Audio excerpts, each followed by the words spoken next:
Isipin mo, ang iyong sariling mga kapatid, paulit-ulit kang pinapahiwalay sa pinakamahalagang araw nila. 4 na kasal, 4 na beses kang iniwan sa dilim. Parang wala kang halaga. Pero sa araw ng iyong kasal, ikaw ang may huling salita. Ito ang kwento ng pagtitiis, pagkakanulo, at pagbawi ng kapangyarihan sa sariling buhay. Minamaliit ako ng mga kapatid ko at hindi nila ako inimbitahan sa alinman sa mga kasal nila. Kaya hindi ko rin sila inimbitahan sa kasal ko. Ang sumunod na mga pangyayari ay hindi nila inaasahan. Ako si Emily, ang bunso sa 5 magkakapatid. Sina Mike, Chris, Rachel, at Josh ay mas matanda sa akin ng maraming taon. Kaya minsan pakiramdam ko ay parang ibang pamilya ang kinalakihan ko.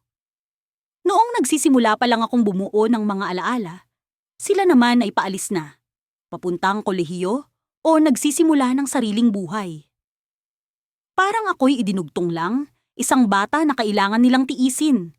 Pero mahal ko pa rin sila. Bilang bunsong anak, tinitingala ko sila na parang mga bayani. Akala ko si Mike ay perpekto, ang cool na panganay na walang pagkukulang. Si Chris ay tahimik at seryoso, pero hinangaan ko pa rin siya. Si Rachel ang ate ko, inaasahan kong turuan niya ako kung paano maging katulad niya. At si Josh, ang bunso sa mga nauna, ang pinakamalapit ang agwat sa edad ko. Pero kahit siya, malayo pa rin ang loob sa akin. Una akong labis na nasaktan noong kasal ni Mike. 10 taong gulang ako noon. Sa edad na iyon, pakiramdam mo'y sapat ka ng maging bahagi ng mga bagay ng matatanda, pero turing pa rin sa'yo ay bata. Nang inanunsyo ni Mike at ng kanyang nobya na child-free ang kanilang kasal, inisip kong hindi ako kasama sa patakarang iyon. Ako ang kapatid niya. Hindi ako ang tipo ng batang sisigaw o magtapon ng pagkain. Pero nagkamali ako. Naalala ko pa ang araw na sinabi ng mga magulang ko na hindi ako makakadalo. Excited pa naman ako noon. Nakiusap pa nga ako kung pwede kong hiramin ang kwintas ni Mama. Pero sinabi lang niya, "Emily, para lang ito sa matatanda. Maiintindihan mo rin balang araw." Hindi ko talaga naintindihan. Umiyak ako buong araw. Gusto kong makita si Mike ikasal. Gusto kong makita si Sarah na parang ate ko na noon. Pero iniwan lang ako sa isang babysitter. Pag-uwi nila, akala ko babanggitin ni Mike na namimiss niya ako o kukuwento siya ng nakakatawa. Pero wala. Para bang hindi man lang niya naisip na wala ako roon. 2 taon nang lumipas, nagpakasal si Chris. 12 na ako noon, mas tahimik at mas maayos kumilos. Pero ganoon pa rin ang nangyari. Hindi rin ako inimbitahan. 3 beses, kasal ni Rachel. 15 anyos na ako. Wala pa raw child-free rule noong una. Pero dahil sa pressure ng ibang kamag-anak, napilitan siyang magtakda ng age limit. 16 at higit pa lang. 15 anyos ako, 1 taon na lang. Nakiusap ako, pero tinanggihan niya. Hindi magiging patas kung may exception, sabi niya. Umiyak ako, galit na galit. Ako raw ang naging disrespectful, kaya pinag-ground ako ng 6 na buwan. 6. Number. Buwan.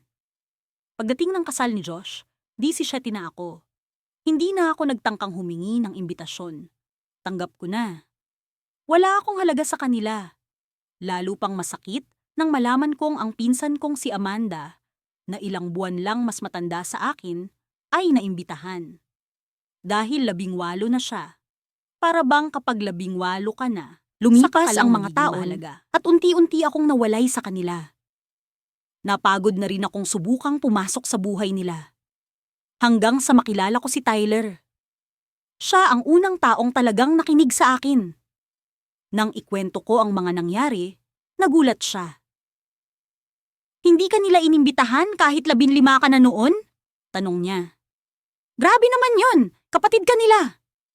Sa sandaling iyon, na-realize ko, oo nga, hindi normal yon. Kaya nang na-engage kami ni Tyler, alam ko agad ang unang desisyon ko. Hindi ko iimbitahan ang mga kapatid ko sa kasal ko. Hindi ito malaking eksena. Wala akong pinost or ipinag-ingay. Simple lang. Hindi sila kasama sa listahan ng bisita. Hanggang sa isang araw, tumawag si Mama. "Emily, kamusta ang wedding plans mo?" Tanong niya na parang wala lang. "Ayos naman," sagot ko. Bakit wala pang natatanggap na imbitasyon sina Mike at Rachel?" Tanong niya. Dito na nagsimula ang totoong usapan.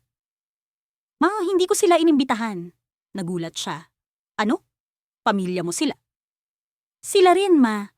Pero hindi nila ako inimbitahan kahit isa sa mga kasal nila. Kaya ito na ang sagot ko."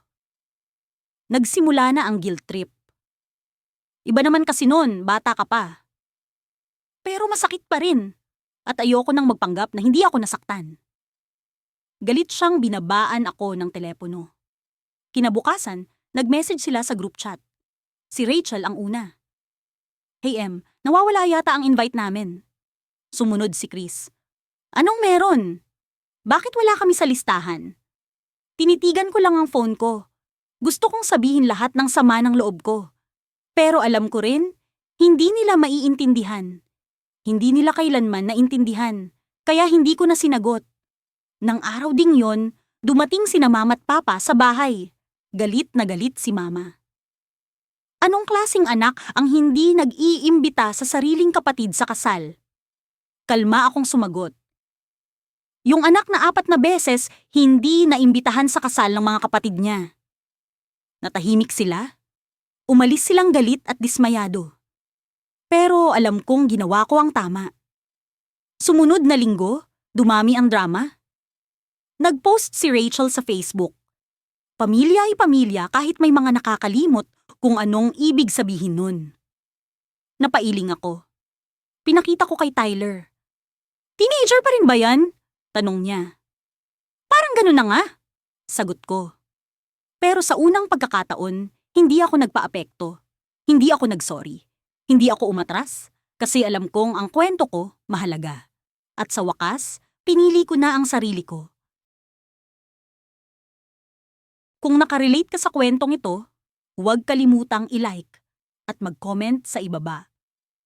At kung gusto mong malaman kung ano ang nangyari pagkatapos, kung nagkita pa kami ng mga kapatid ko, kung nagbago ba ang lahat sa araw ng kasal ko, abangan ang part 2.